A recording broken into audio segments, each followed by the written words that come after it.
My name is Jack Parker. I'm a 34-year-old mechanic who specializes in rebuilding off-road vehicles. But on the side, I'm also a volunteer technical advisor for a local police task force. Basically, whenever they need a tough vehicle modified for special operations or discreet fieldwork, I'm their guy. That's why I currently had a heavily reinforced black Jeep Wrangler parked in front of my house. It wasn't my personal vehicle, it belonged to the task force, but I was authorized to drive and maintain it. The problem? I had recently moved into a quiet, overly controlled HOA neighborhood. The kind of place where everything looked neat, everything smelled like fresh paint, and everyone walked around with fake smiles while silently judging you. And of course, every HOA neighborhood has one. A walking complaint machine. A neighborhood tyrant wrapped in yoga pants. A Karen. Ours was named Cheryl Patterson. Cheryl had been the HOA president for 12 years straight, which explains everything. Imagine someone who believes they were chosen by destiny to enforce property rules. Someone who thinks clipboards are sacred weapons. That was Cheryl. The first time she approached me, it was over grass. Not even dead grass. Or patchy grass. Just grass that she claimed was half an inch too tall. And that's when I knew my life in this neighborhood was going to be an adventure. But nothing, and I mean nothing, prepared me for the day she decided to break the law herself. It started on a Wednesday morning. I walked outside to head to work when I noticed something strange. The chain and padlock I had used to secure the Jeep, standard procedure because the vehicle contained police-grade equipment, were lying on the ground, cut clean through. Not only that, the Jeep was gone. Vanished. At first, I assumed the worst. Maybe someone had followed me. Maybe someone knew what was inside. Maybe this was some kind of targeted theft. But then my neighbor Tom ran across the street waving his hands wildly. "Jack! You won't believe what happened. That crazy lady towed your Jeep." I stared at him. Towed? Who would tow a police vehicle? He continues, "Yeah, Cheryl called her nephew's towing company. She said your Jeep was an eyesore and violated HOA standards.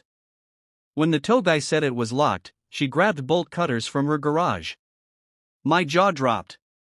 She cut a government-issued lock on a law enforcement vehicle and had it taken God knows where.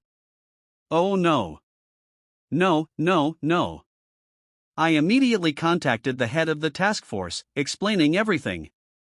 He reacted exactly as you'd expect. "She did what?" "Jack, that vehicle contains restricted equipment. This isn't a simple theft. This is federal property." Within minutes, 2 unmarked vehicles pulled into my driveway. Officers got out looking dead serious. They weren't angry at me, thankfully, but they definitely had a situation to deal with now. So we went to retrieve the Jeep. We arrived at the towing company, a small lot behind a beat-up metal fence. And there it was, sitting crookedly between 2 wrecked cars. The moment I stepped onto the property, the owner stormed out yelling, "You can't take that vehicle until the HOA pays the fines." One of the officers flashed his badge. "Sir, that vehicle is government property. Stand aside." The man froze so hard he looked like a paused video. "You mean Cheryl didn't tell me that?" "Oh, she definitely didn't. But the best part? Cheryl showed up 30 seconds later. She must have followed us from the neighborhood.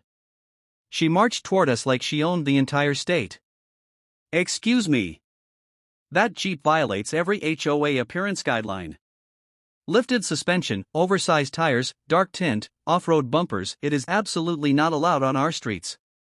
I had every right to tow it." "Ma'am," the officer said calmly, "you cut a security lock on a federal vehicle and had it removed without authorization. That is a serious crime." Cheryl dramatically scoffed. "Well, I didn't know it was federal.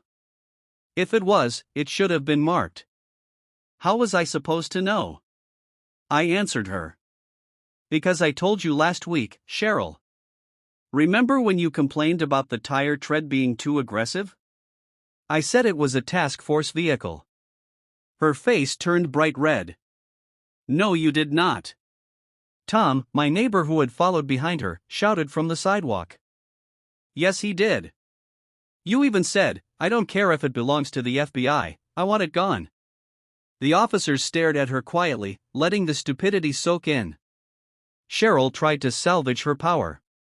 Well, it doesn't matter. I'm the HOA president. I have authority over what is and isn't allowed in our neighborhood. Ma'am, the officer replied, the HOA does not outrank federal law. Cheryl's mouth opened but no sound came out. She looked like a fish trying to argue. The officers inspected the Jeep, checking to ensure nothing inside had been tampered with. Thankfully, everything was intact. But because the lock had been forcibly cut, the officers had to file a full incident report. And then the moment we had all been waiting for arrived. Ma'am, you are being detained for questioning regarding interference with government property. Cheryl screamed like someone had stepped on her soul. This is harassment. I run the HOA. I enforce rules. You can't do this to me. She tried to run back toward her SUV, but the officers calmly stopped her. Meanwhile, Tom was recording everything from a respectful distance. He whispered to me, "This is going on the HOA Horror Facebook page." I couldn't help but smile. Cheryl ended up spending several hours being questioned at the station. She wasn't arrested formally, mostly because the task force decided not to escalate the situation to that degree, but she was issued a hefty fine, required to pay for the replacement lock, and ordered to reimburse the towing and impound fees. And trust me, those fees were not cheap. But the best part? The HOA board had an emergency meeting later that week. For the first time in 12 years, Cheryl was voted out of